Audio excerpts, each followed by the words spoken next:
welcome to another Friday artwork video. So now that we've sort of completed and caught up with our run through sets as part of the set musings episodes, for the Friday artwork video I was planning on going back to earlier sets that roughly tie in with the deck musings and Commander fodder episodes, although it won't be quite as exact as previous Friday artwork videos, so there'll be quite a bit of wiggle room. And as a lead into going back through the older sets which I have in binders and booster boxes, as I was searching through looking for cards to feature from very early sets, I stumbled across some boxes which had cards from repacks, from Dollarama Repacks, and thought it'd be quite fun to go through some of the older cards there that I've pulled. So that's what this video is, and that's what some subsequent videos are going to be for the next few weeks, and then I'll start going through specific sets. But I thought it was quite fun just to get a bit of an overview of older cards before the modern borders. And so in this episode we're looking at artifacts and a few basic land artwork as well. The video is going to be in two parts. I'm going to shoot one video where I zoom out like this because obviously they're older cards and not everybody is going to be familiar with the cards through the name. And I'll flip through these, and then I will shoot a second video where it'll be a zoomed in one, but I'll just splice the two videos together. So it'll be one long video, first half zoomed out, second half zoomed into the artwork. Okay, so let's start off. So we've got an example of a form of what are often called lucky charms here. This is part of a cycle. No doubt when I go through my binders, I'll see if I do have that cycle in any sets where it was printed. It's funny when you look at these mana rocks from back in the day. So this is a filtering one, 3 to cast, 2 to filter, whatever 2 mana you want to 1 mana of any colour. Yeah. Also interesting the artifact creatures as well. Very specific in some of their actions. Cycle of Talisman in Ice Age.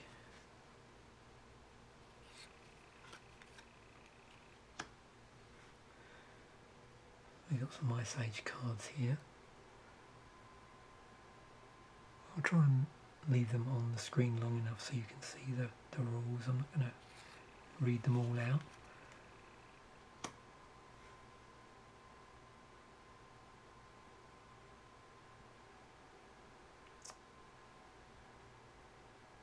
It's interesting as well with these how some of these artifacts from back in the day impart an almost equipment type effect onto something before equipment was a thing.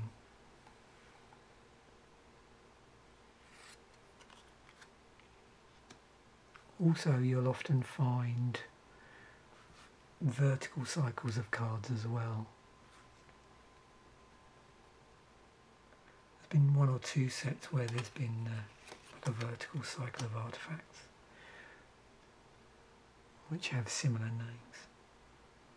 Interesting to see a 2-drop 1/1 that's a mana dork for colourless mana.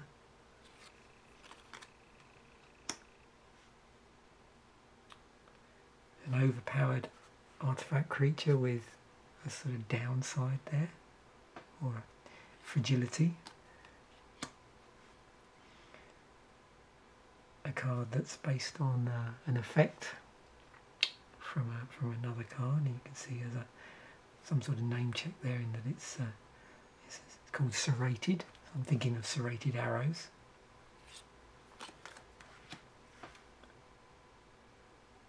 Yeah, these chimeric artifacts are always interesting. So you have these artifacts or creature artifacts that can assume the role of different creatures.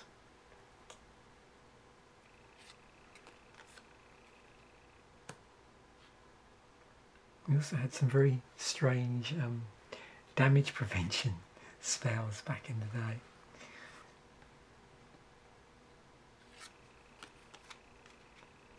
Oh, the Lycids. Yeah. And of course a lot of these cards now, as I'm going through here, you're going to recognise from Set Musings episodes, although we've not done any artwork videos for early ones of those. Yeah, again, equipment type effects here. Very much a thing. I was quite surprised to see this. It's a worn Power Stone. I mean, obviously an underpowered mana rock, underpowered soul ring.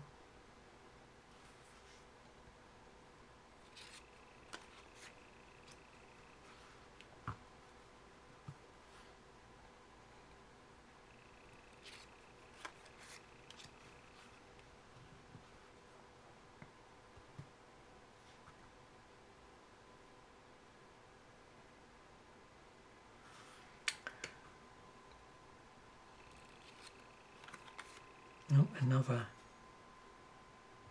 Lucky Charm type artifact. So there was a cycle of these, one for each of the colours. Phyrexian Vault as well, I think.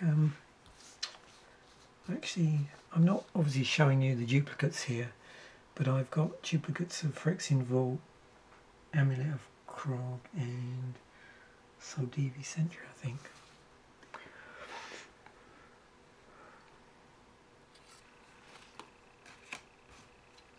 Oh, a Rackling. These sort of rack type effects from back in the day. And then I did, it's interesting because basic lands don't always crop up in repacks, but I did get 3 sort of pre-modern bordered basic lands.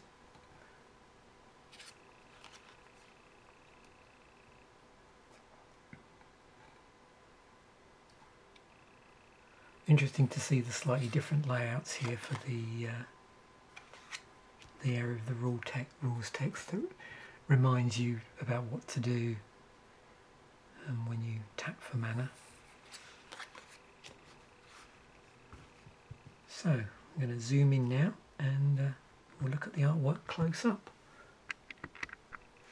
So I've zoomed in now. Now we can appreciate the artwork in its full glory. Excuse my voice.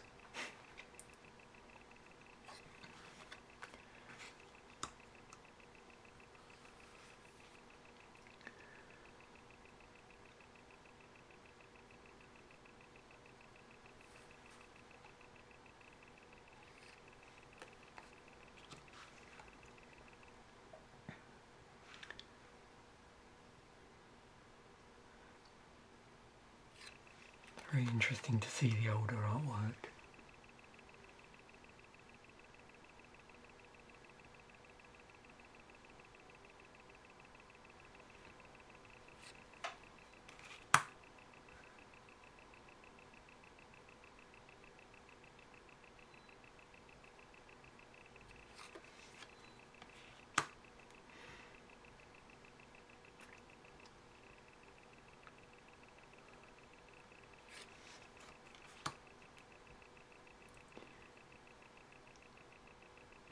And even though these have, somewhat underpowered abilities and stats, it still makes me smile.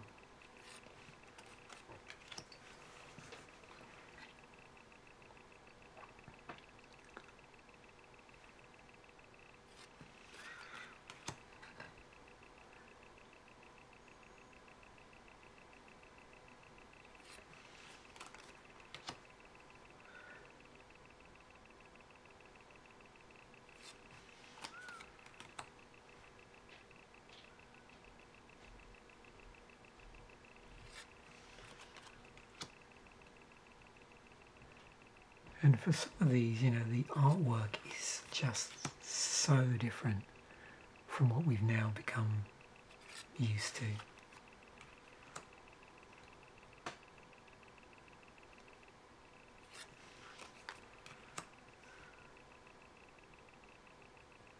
But it's always interesting to go back, and if you are familiar with the cards and you haven't seen them for a while, just to pick out some, you know, interesting aspects of the artwork that maybe you missed or forgot about.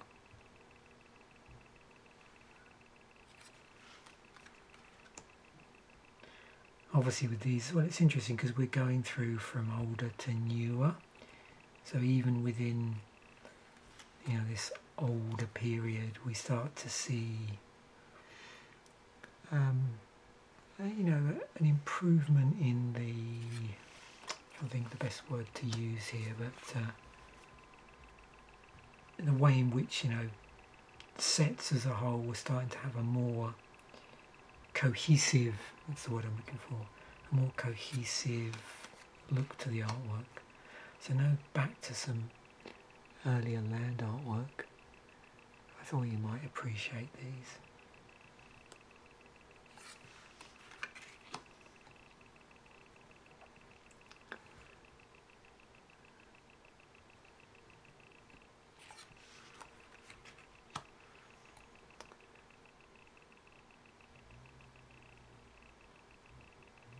And there we go. Hopefully you enjoyed this video. And I think next week we'll have a look at some older cards in white. Thanks for watching. Bye for now. And I will catch you in the next video.